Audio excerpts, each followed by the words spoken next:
కల్కి ప్రభాస్ ఫ్యాన్ అయ్యి కాదు, ఒక ఇండియన్గా ఒక అంటే హాలీవుడ్ రేంజ్లో సినిమాని ఈ రేంజ్లో చూపిస్తారు అనుకోలేదు.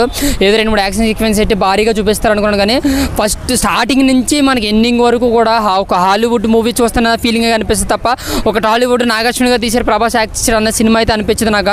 నాకైతే చాలా అంటే చాలా బాగా నచ్చింది అన్న. ఫస్ట్ హాఫ్ అంతా కథ పరంగా కొంచెం ఎలివేషన్ తక్కువ పెట్టారు అనిపించింది, కానీ ఇంకా సెకండ్ హాఫ్ అంతా కూడా elevation goose bump scenes, elevation goose bumps and కథనంతో పిచ్చెక్కిచ్చారని చెప్పాలి సినిమాతో. ఇంకా సినిమాలో హీరో ప్రభాస్, అమితాబ్ బచ్చన్ గారు కూడా అర్థం కాలేదు నాకు. ఇద్దరిని కూడా చాలా హైలైట్ చేసి చూపించారనమాట. ఇంకా నాగార్జున గారు డైరెక్షన్ అయితే మాత్రం నెక్స్ట్ లెవెల్ అనిపించింది. ఆయన ఎక్కడ ఉండవలసినప్పుడు కాదు, హాలీవుడ్ రేంజ్లో సినిమాని డైరెక్ట్ చేయాల్సిన సినిమా ఆయన రేంజ్ చూపించాడు. ఆయన అంటే హాలీవుడ్ దండం పెట్టేసి విధంగా మనకు సినిమా ఉందన్న. అంటే ఇంకా ప్యాన్ ఇండియాగా రాజమౌళి గారికి ఎంత పేరు వచ్చిందో అంతకన్నా 100 రెట్లు మన ప్యాన్ వరల్డ్కి మన నాగార్జున గారు కూడా అంతే పేరు వస్తుంది. అంత బాగా డిజైన్ చేశాడు. ఆ విజువల్ ఎఫెక్ట్స్ కానీ ఎక్కడ కూడా మనకి ఒక గ్రాఫిక్స్ చూస్తున్నట్టు ఉన్నది. ఆ వరల్డ్ మనం వినోలు అయిపోతాం అనమాట. ఒక అవతారం చూసినప్పుడు మనకి ఎంత అయితే అందులో వినోలు అయిపోతాం. ఈ సినిమాని చూసినప్పుడు కూడా మన లోకంలో అలాగే వినోలు అయిపోతాం. కథనేమో ఫాలో అవుతాం.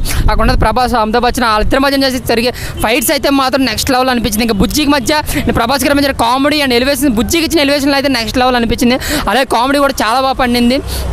ఇంకా రాజమౌళి గారు, ప్రభాస్ గారి మధ్య ఒక సీన్ ఉంటుంది కామెడీ, అదే సూపర్ అంటే చాలా బాగా పేలింది అనమాట. ఇంకా థియేటర్లో అరుపులు మెరుపులు అనుకోవచ్చు. ఇంకా క్లైమాక్స్ 20 నిమిషాలు అయితే మాత్రం నెక్స్ట్ లెవెల్ అన్న. ఇంకా ఈ మధ్యకాలంలో అలాంటి క్లైమాక్స్ అంత goose bump scenes, mass scenes అయితే నేను చూడలేదన్నమాట.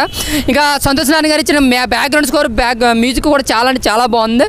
ఇంక ఇది కాదా అన్న సాంగ్ కూడా చాలా బాగా అనిపించింది. ఇంకా ఎమోషన్ సీన్స్లో బుజ్జికి ఇచ్చిన ఎలివేషన్లో కావచ్చు, అమితాబ్ బచ్చన్ గారికి ఇచ్చిన ఎలివేషన్లో బ్యాక్గ్రౌండ్ స్కోర్ కావచ్చు, మొత్తంగా ప్లస్ అనుకోవచ్చు.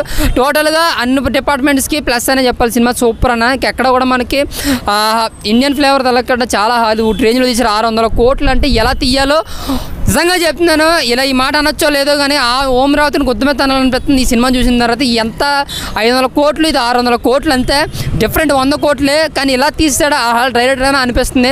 నాగార్జున గారిది కాళ్ళు పట్టుకోవాలి ఓం రావుతి వెళ్ళి, అలా నాకు అనిపిస్తుంది అనమాట.